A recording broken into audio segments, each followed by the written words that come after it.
श्री सद्गुरु महाराज की जय। श्री सद्गुरु महाराज की जय। श्री सद्गुरु महाराज की जय।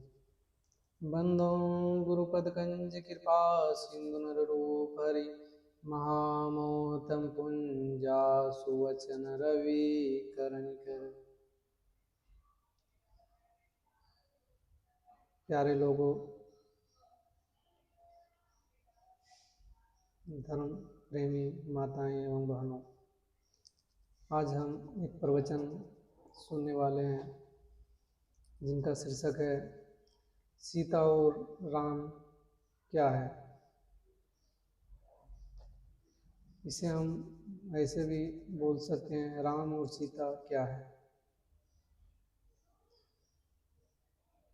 श्री सीता जी महारानी और भगवान श्री राम सदा एक संग रहते हैं। एक समय जब जंगल में माता सीता को रावण हर कर ले गए थे, तो सर्वसाधारण लोग यह नहीं जानते थे कि माया या छाया रूप सीता हरी गई है। लोग जानते थे कि असली सीता हरी गई है। लक्ष्मण और राम जी घूमते थे जंगल जंगल सीता जी को खोजने के लिए, और शिव जी तथा सती जी भी उसी जंगल में घूमते हुए जा रहे थे। शिव जी ने श्री राम से परिचय नहीं किया। शिव जी ने भगवान राम को अलग से ही प्रणाम किया। सती जी पूछते हैं, भगवान आपने इनको क्यों प्रणाम किया? ये तो नर शरीरधारी है। कहा जाता है कि राम ब्रह्म है, राम ब्रह्म परमार्थ रूपा। शिव जी ने कहा, यह सब बात पूछकर क्या करोगी? तुम ये वे ही हैं। अगर संदेह है तो जाकर परीक्षा ले लो। सीता जी का रूप बनाकर सती जी रास्ते में बैठ जाती है, जिस रास्ते से भगवान श्री राम घूम रहे थे। सती जी को देखकर श्री राम ने उनको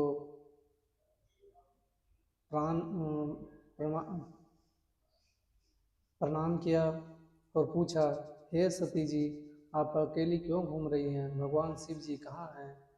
सती जी को बड़ा आश्चर्य हुआ। वे आंखें बंद करके बैठी हुई रह गई कि सीता और राम एक साथ हैं और लक्ष्मण जी भी पीछे हैं। फिर खोले आंख देखती है कि वे ही तीनों हैं। बारंबार आंखें खोलती और बंद करके देखती है तो वे ही भगवान राम, सीता और लक्ष्मण हैं। सती जी को विश्वास हो गया कि भगवान शिव जी जो कहते थे और बोल रहे थे वो ठीक ही बोल रहे हैं। इनकी महिमा अपार है, इनको कौन जान सकता है। सती जी शिव जी के पास जाकर बोलती कि मैं परीक्षा नहीं ली, आप जो कहते हैं वो सत्य है। शिव जी ने ध्यान में देखा कि सती जी ने सीता का रूप बनाकर और भगवान राम जी को उनको प्रणाम किया।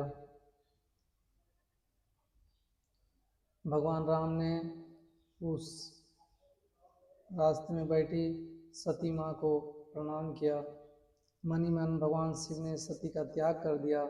सती का मनी मन त्याग करने से आकाशवाणी हुई कि इस तरह महासुंदरी सती जैसी पत्नी का त्याग करने वाला कौन हो सकता है संसार में।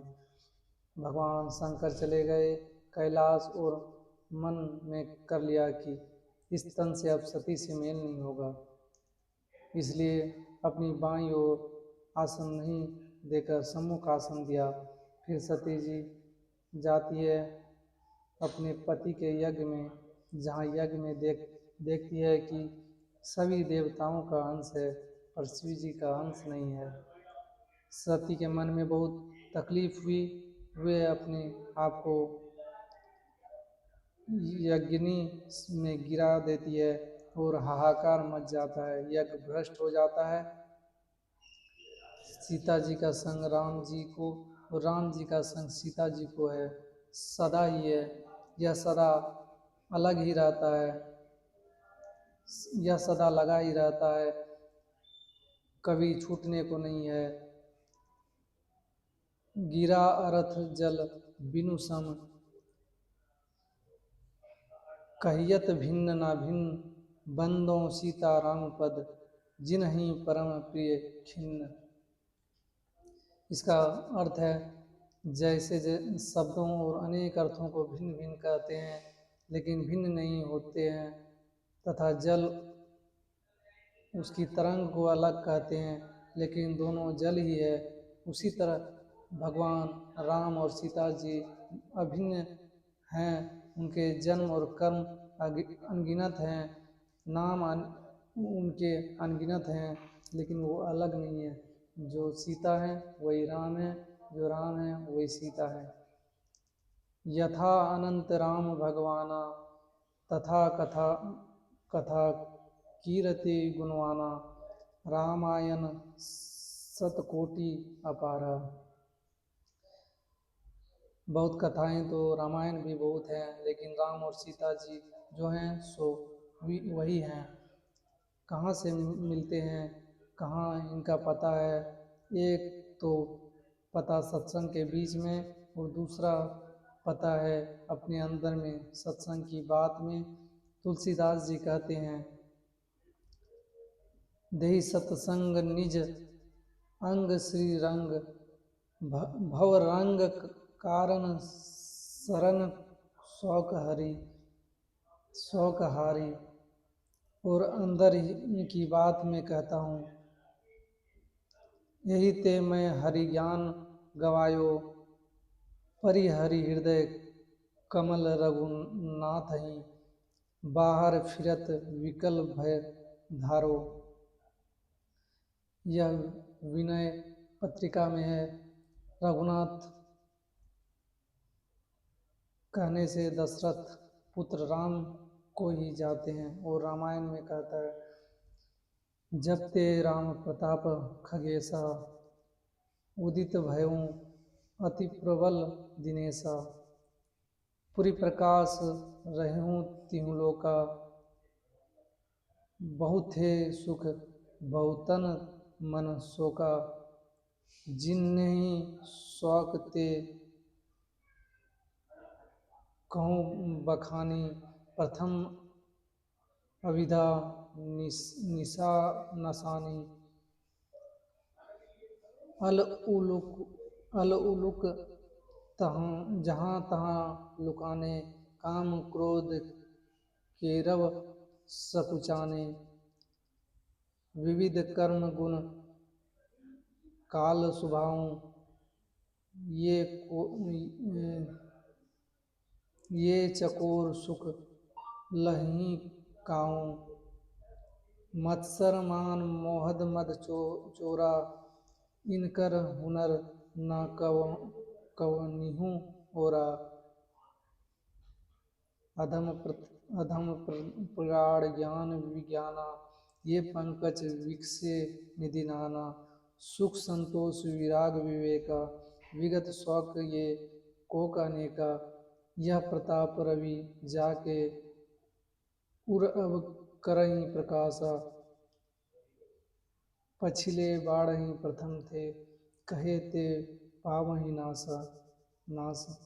भगवान का प्रताप सूर्य व उनके हृदय में प्रकाशित हो जाए तब वे दिखेंगे कि राम और सीता क्या हैं।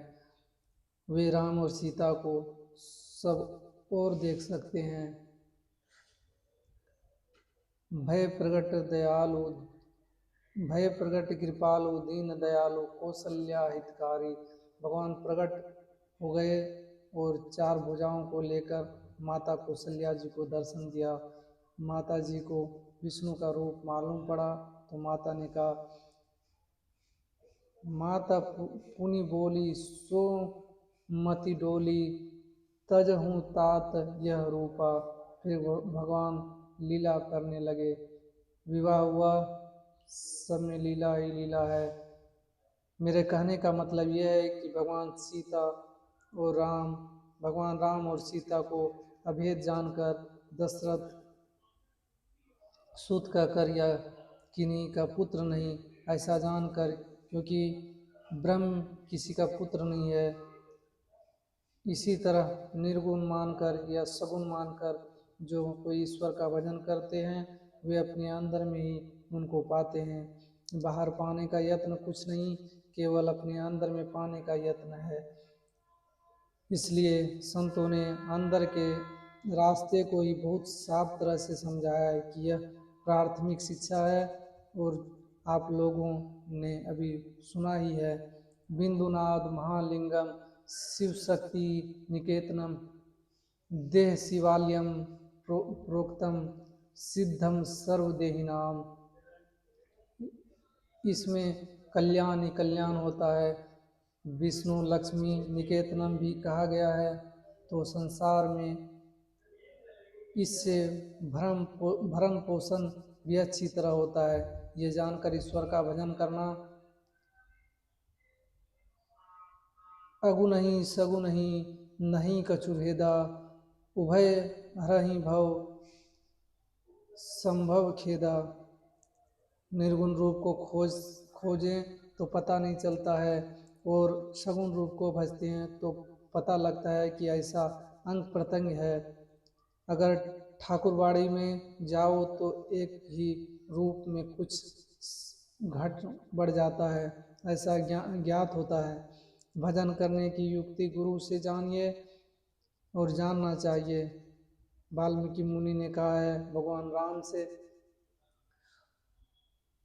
तुम ते अधिक गुरु ही जीव जानी, सकल भाई से वही सन्मानी। गुरु में ईश्वर को मान लें, लेकिन गुरु कैसा होना चाहिए तो अभी पढ़ा है। ज्ञान कहे अज्ञान बिनु, तम बिनु कहे प्रकाश, निर्गुण कहे जो सगुण बिनु, सो गुरु तुलसीदास। ज्ञान का कथन कहता है, लेकिन अपने अज्ञान पद को छोड़कर अज्ञान का पद अंधकार है। अंधकार में अज्ञानता है और प्रकाश में ज्ञान है।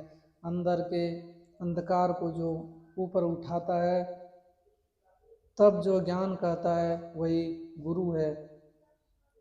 ऐसे गुरु से मिलने का व पहचान का बोध तभी होता है जब कुछ काल उनका संग करो, तो पता चलेगा कि वह साधारण भजन करता है। यदि वह साधारण भजन करता है तो उनको गुरु करो, यदि वह साधन भजन करता है तो उनको गुरु कहो, वह पहुंचा हुआ है। यदि वह आप जांच सके तो फिर गुरु काहे को करें, इसकी कोई जांच नहीं है। लेकिन जो साधन भजन करते हैं और नेम रखते हैं वे गुरु हो सकते हैं। आसन दृढ़ आहार दृढ़, भजन नेम दृढ़ होय, तो प्राणी पावे कछुक, नहीं तो रहे विषय रसमोय। कोई पूछते हैं कि आपके गुरु पहुँचे हुए थे, तो मैं कहता हूँ कि वे कहाँ तक पहुँचे थे मैं नहीं जानता हूँ, लेकिन वे मुझसे ज्ञान में बड़े थे। वे साधनशील थे, संज्ञान देते थे, भजन की सतयुक्ति बताते थे। इसलिए मैं उनको सद्गुरु या गुरु कहता हूँ। जो जीवन भर साधन भजन करते ही रह जाते हैं वे ही गुरु हैं। जिनका सत्संग के कोई गुरु को नहीं जान सकते, जिस प्रकार बिना सत्संग के गुरु को नहीं जान सकते, इसलिए सत्संग नित्य रूप से करना चाहिए। श्री सद्गुरु महाराज की जय।